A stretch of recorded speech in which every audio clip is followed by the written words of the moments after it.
Hi, my name is Francine and I have ovarian cancer. We don't know how long I have, so my job right now is to make every day count. And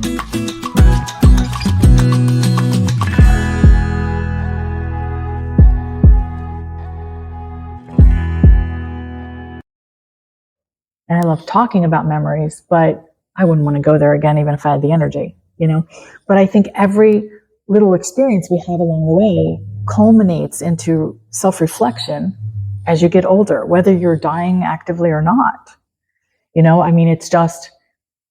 a little scary when all of those experiences are kind of back there and you're moving toward that door, and you'll still have experiences, but a lot of them will be your children's experiences and just living through other people and enjoying it, and you're kind of feeling like on the sidelines. Because if I had all the energy, I don't know, I lose that motivation. But one of the things about me is that I've always loved helping people no matter what. And I don't think the YouTube channel that I have was any coincidence. I think it was supposed to start one way and then take a turn. And I think one of the biggest platforms that I find getting stronger and stronger is activating what needs to happen in the process of talking about it, So I want to ask you all, do you have problems maybe talking to other people about the inevitable? Or does a family member have that problem? Nobody. Your husband has a problem. Yeah, I find that's no, you don't. I know you don't. But it's really about ego, and one of the biggest things that resides in the ego is fear. And that's why it's not important after you pass, because it's like you dropped the ego in the human coat and you unzip it, you drop it, and you have that, oh crap moment. Get in the review room. I know it wasn't the way it was supposed to be. Sorry. Because we just don't have the same lens. And we're not supposed to have the same lens here. We have a brain that we cannot wrap more than the human can handle. I guess we would explode. I don't know. But if we were supposed to know it all, then we would know it all. Let's examine why people can't cope. And I want to ask you about your husband. Do you know why he can't cope? Does he ever express I just don't want to talk about it? So you got to make sure that you go first, right? Is that it? No, but if he goes first, you'll know what to do. You'll go into action, right? Yeah. Because funerals are for the living, right? So, see, I would think just the opposite, that he would speak wonderfully of his parents, and that loss would have been very hard to deal with. Did you know them? Okay, so you really don't know if they were comfortable or not with it. But yet there's all kinds of reasons I think that people have problems with it. And coping is just not an easy thing for some people. These are people that are not in touch with themselves. They're not in relationship to themselves. Does that make sense? Because if they were, I don't know what it is about the reality that they fear, because it's all going to happen, And then sometimes I get comments on videos and it's like, well, we're all terminal, Well, yeah, but the lens changes when you know that you're terminal or your time is limited, whether that's because of your age or because of your health or because somebody told you that. So yeah, we are going to all get there one way or another, expect it or not. And is there anybody here that you're all pretty much comfortable talking about it? Are you having any problems getting your wishes through to others? And do you even share that with your family? Molly has something to say. Many years ago, we're around the kitchen table. One child may be in middle school, the other two elementary school, and I just said, when I die, I want to be cremated. And two of my kids said, Mom. And my son Ethan said, I want to be created too. And I can't remember, I think it was one of the kids, he said, what about you, Dad? And he said, I'll think about it. And he's still thinking. Oh, wow. He's still thinking. Yeah, he's a little more reserved. Do you think it has anything to do with faith? And I don't mean faith like in a religion. I just mean faith That there's something there that there's waiting for them. Love, unconditional. Do you think if you're not sure of that, it makes it scarier? I have found, especially after the passing, families will say that they seemed very fearful that, what if I am going to hell? That they'll grab a Bible for the first time, like maybe it's not too late. And obviously that's more Christianity, like it's never too late to accept Jesus. But I have faith, and it's not that. I'm very eclectic. I just did a video on my faith journey, and I'm very interested in Buddhist philosophy, spiritualism, and even I take a little from the Seventh-day Adventists. But that's me. I don't need to be judged about that.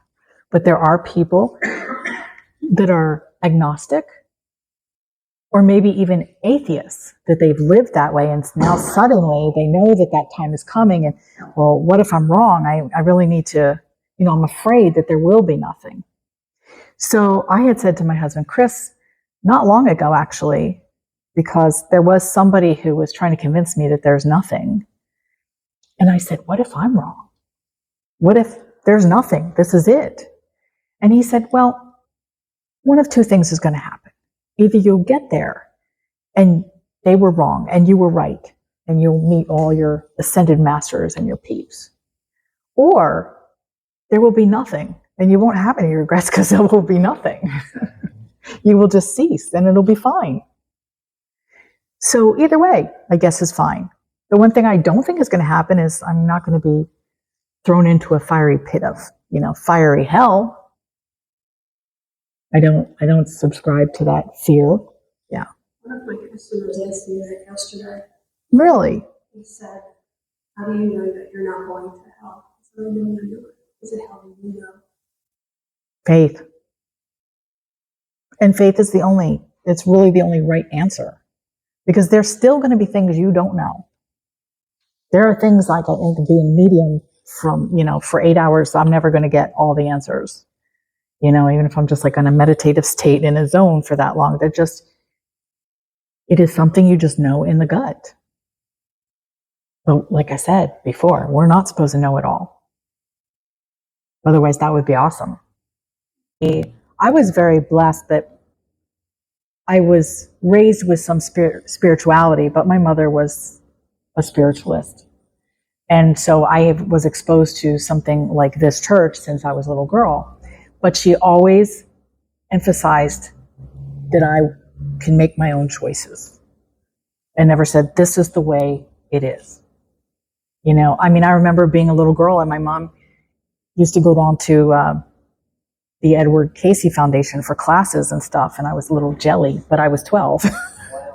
And so I was in a very progressive, situation. So I've never really been told that by clergy or anything, but I have counseled a lot of people under that kind of oppression. And yeah, it's a little sad somebody is coming in. Maybe. Sorry. I think that's for religion. Because my personal belief is you go after death, you go to wherever you think you belong. Yeah. Well, I believe this. I think you're right. But that explains to me why, like, Muslims see Muhammad, Christians see Jesus. Right. Absolutely. Suicides see all this pain and suffering because that's what they believe. But it doesn't last. So if you believe in the sun god Ra, you're going to see Ra. And what's going to happen, though, is because all paths lead to the same place, this is my understanding is that this is done so that you're not shocked. Like, oh yeah, okay. But then the sun god Ra will start dissipating. And whatever the truth is, will be just beyond that veil. And we will accept it as it comes. It's like, oh, okay, I was wrong, but this is cool. you know?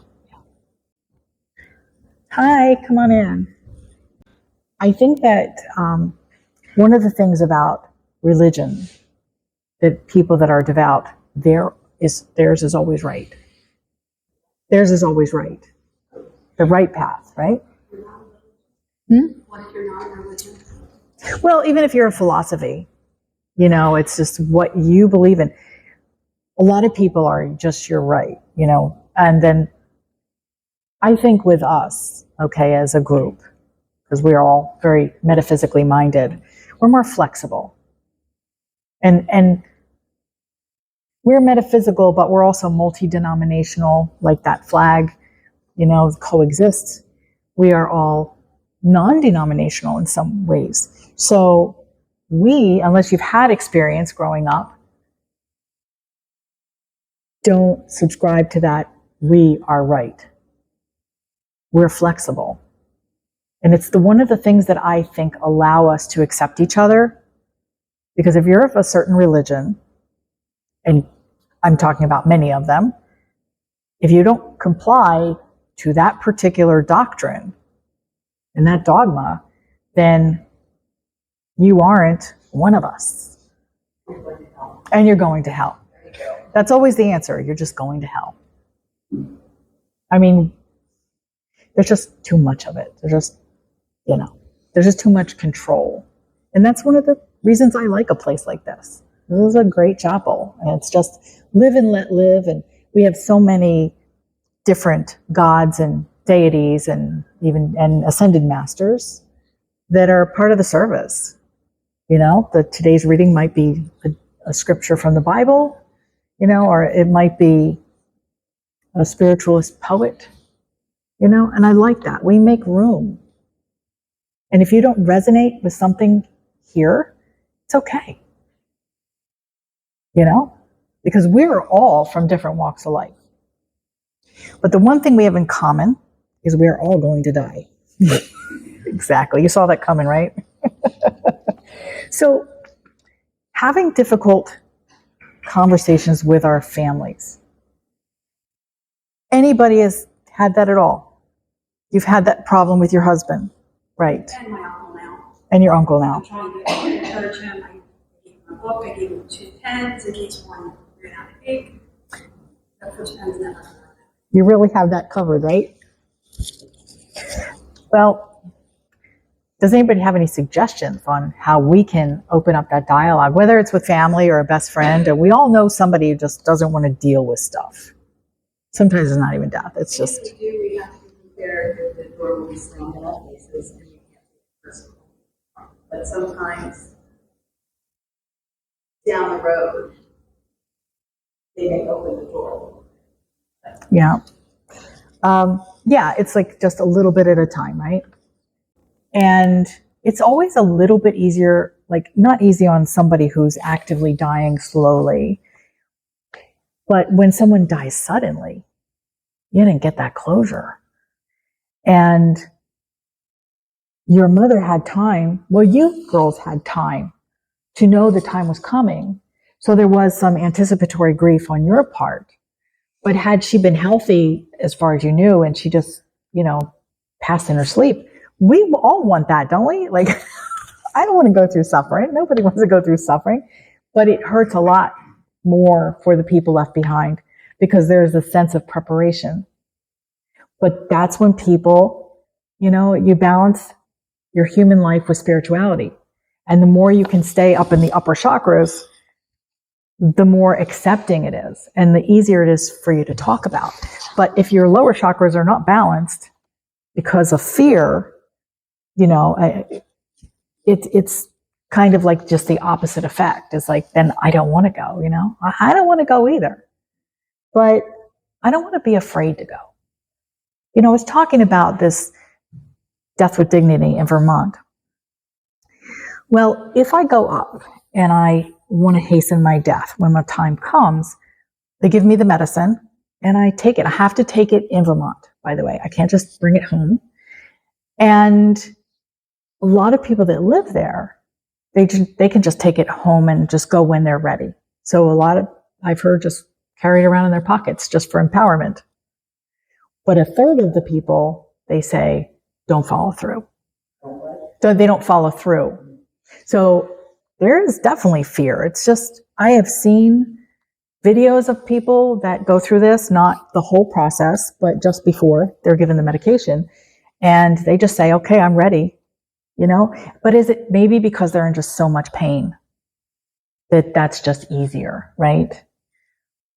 But, I don't know. Everybody wants to go to heaven, but nobody wants to die, right? Exactly. And so I don't know how that will work. I don't know which chakra I will be out of alignment with. But I think everyone goes through those moments of fear, even when they're the most courageous.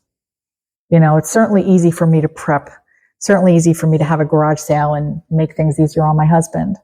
But it's an entirely different situation that, okay, let's get in the car and go to Vermont. I have a lot of fears. I fear that I'll be too sick to travel.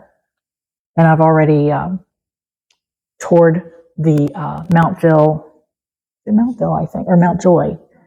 Yeah, the hospice over there. To say, okay, if this was plan B, could I handle that, So I wanted to be prepared every other way. But you just don't know how you feel at that time, when that time is a reality, So I figure with every day that I have, making it count and helping others, because it just seems to be the biggest theme. And because when you're going through something, when you buy a new car, you've never seen that car before. It's very cool. Now you see thousands on the road, right? It's like, wow, I didn't even know, right? But it's kind of like that. When you start going through something, all of a sudden you attract all of these people that are going through similar things or went through similar things with their family members. And I keep running into the same thing, is that fear of talking about it, that fear of preparation. And yeah, a lot of people do say, I don't want a funeral, but whatever you want's fine. And that's not necessarily someone that doesn't want to talk about it. But I think from a psychological standpoint, there's a block that we need to break through, because too many people left things unsaid. And they might be things you wouldn't say unless someone was dying. Ultimately, none of that really matters, right? And it's kind of the art scale. Right. But you know what it is with Kate, though? I think that she wants to help people. Absolutely. And I think that's one of her, at least I get that vibe, that it's one of her purposes. And maybe she's afraid that she will have to stop helping people. I mean, that is one of my fears too, because that is one of my purposes, is to help others. And I have found a way to do that in my last chapter. I feel like you're in between chapters. You're like on that last page of that last chapter, and it's probably a blank, insert or something. And you're like, we don't know what's going to happen when you turn the page. But I think it's only not turned yet because of inspiration. Yeah, and like I said, I think it got brought on by having so many guests. Yeah. So maybe you're. So how would you like to help people? As you're grappling with, end of life, whether or not Sure. It's now or 10 years from now. Well, one of the things is that I really do believe that giving love unconditionally is a constant source. There's never a limit of that. And helping others is helping me, because it means that I am living my purpose. Now, I believe we have several different purposes in life, but that is one of them. And as far as your meditation and things like that, I mean, before I put my feet on the floor now in the morning, I pray to God, and I thank God for still being here and still being healthy enough to help people. And I believe that the more you put out in the universe as far as gratitude, the more the universe will give you back to be grateful for. Now, I did say this in my last video. I had gotten a lot of comments from Christian people just saying I needed Jesus in my life, you know. So that prompted me to make a video the other day called My Faithful Journey, Why I Embrace Many Different Paths. And I don't think that, I said in this video, I don't think God has a ballot box. Prayer is so important because it changes energies. So if someone's in a difficult place, it might not change the path that has to happen, but it can make them more comfortable. If somebody's dying, my prayer is not that they get cured. Whatever God has decided or the universe has decided is what it is, but it could help change energy. And that is throwing out unconditional love. So for me, that is now more my meditation than anything else. So I don't subscribe necessarily to the traditional means that I used to. You know, now it's just a little bit more intention meditation. But what works for me may not work for you. No, just curious. Yeah. But that's what I do. And then, as I said, like my philosophy is making every day count. And even if I have a bad day, I'll find something in the day that I feel counts. And even if that's I'm laying in bed and I'm sending out prayers. But I never really know what the day will bring until I do wake up and put those feet on the floor. But that's something now I do every morning before I get out of bed. Just, it could be 20 seconds. To me, that is 20-second meditation's fine, you know? And, you know, you do what works for you, all of you. How do we deal with our own mortality? I mean, it sounds like you all don't really have much of a problem talking about death, but it does bring fear. That is the human reaction. But there has to be a moment where you go, okay, wait, you know, what's the worst that could happen here? I'm going to pass like everybody else. When it is like a terminal illness that has been diagnosed, to then, you know, like I said before, you look at through life with a different lens and you get stuff done.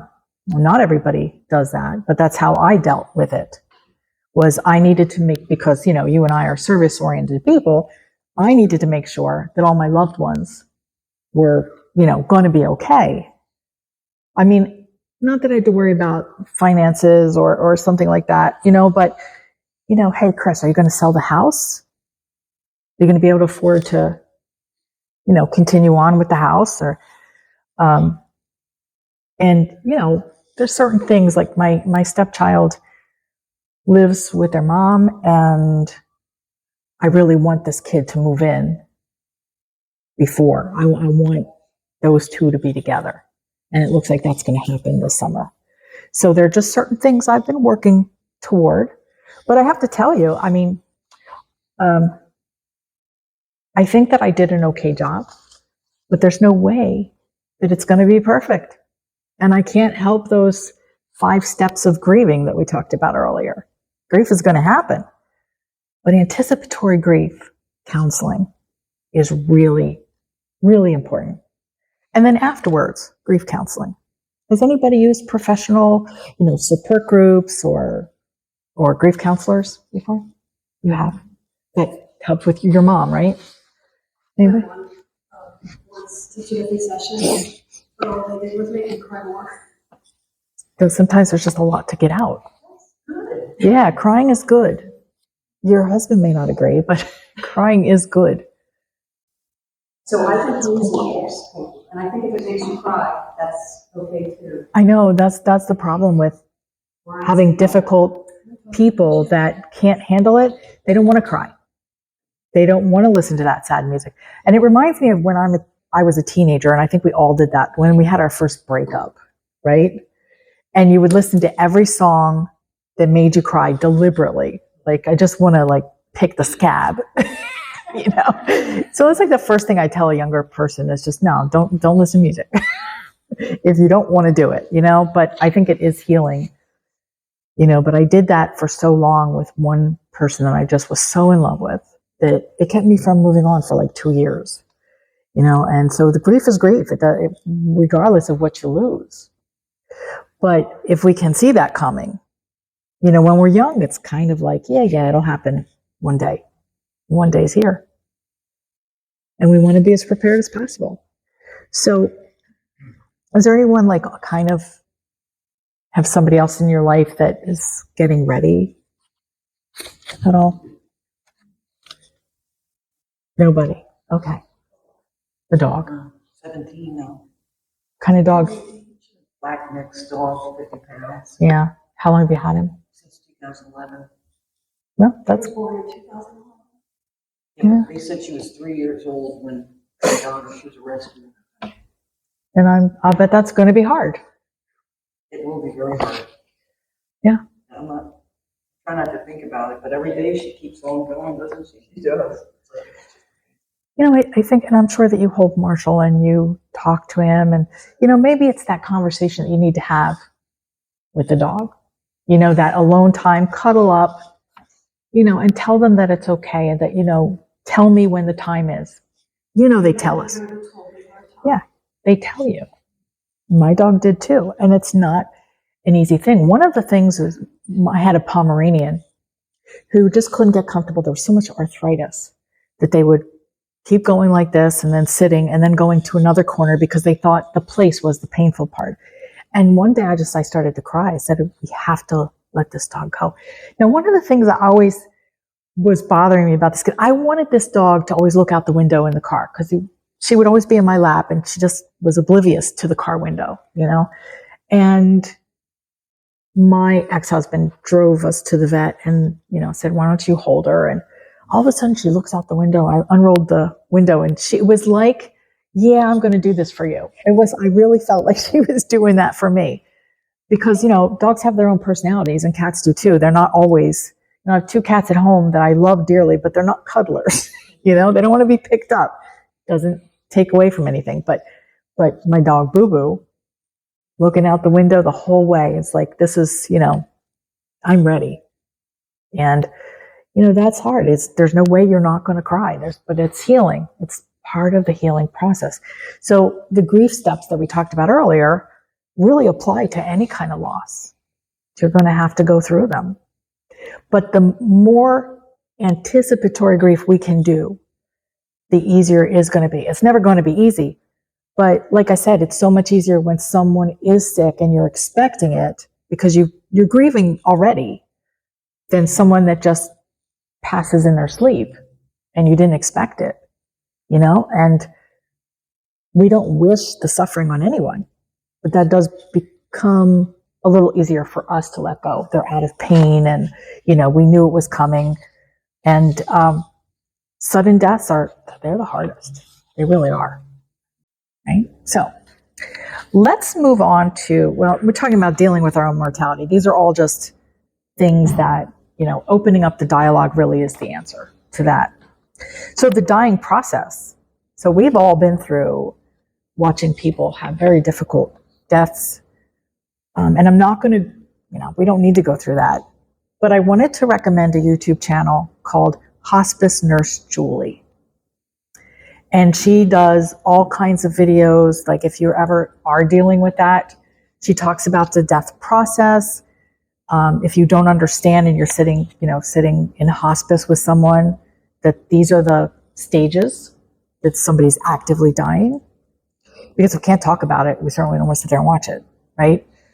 But I believe that somebody actively dying, I don't want anybody to die alone, but I don't know that they're always alone. I mean, I think that there are people, spirit people, so I don't think anybody really dies alone. There are spirit people waiting and watching. But if you're on this side, you can at least educate yourself on what's going on at the time and also, be mindful of giving them your energy to keep them comfortable. Because like I said, I don't think God has a ballot box where he says, oh, we'll just save this one then. Would be nice, but I think what's going to happen is going to happen. We can just lessen that experience as far as the pain. Anyway, so yeah, if you're ever really wondering about the death process, Hospice Nurse Julie is a really great source. And she wrote a book called nothing to fear. And that's another one that you might want to consider. So I think that if we are talking about the conversation that's difficult to have with someone, I think that the more we talk, the more we can release fears, the more that we can let go of guilt, because there are some things that we will not be able to change. Because if you've got a stubborn person who doesn't want to talk about it, you can't change it. But rest assured, as a medium, I can tell you, when you get up to that review room, all apologies or however that is done are made, and every fence gets mended. Because there are just people here that are going to pass, and you're not going to be able to change their minds. Like estranged parents, and it's things that are left unsaid, which is sad, but you're going to have to take solace in the fact that every wrong is righted. But sometimes we just can't do that here, whether it's mental illness or, whatever. Once we drop that human coat and leave all that on the ground, then we're all even on an even playing field again. Nobody's better than anybody else. We're just all unconditional love at that point. And apologies probably don't even have to be made. We're just like, oh yeah, I know we were playing in a play. It was a role we were playing, right? So. And don't you say to yourself at a certain point that what's the alternative to being able to talk about it? Yeah, well, Desiring to help other people. What's the alternative? The alternative is to be one of those people that I'm here to talk about. People that are in fear. I'm afraid, but I really feel like as a Taurus, there's still things to do. And if I can help people, like we said, you don't always see the results of it, but if I've helped one family through this, then that makes the difference. And people in my comment section of my videos say all the time that I've helped in some way. So that's my reward. So I want to thank everybody for coming today. And the church is the chapel. Is that I said church?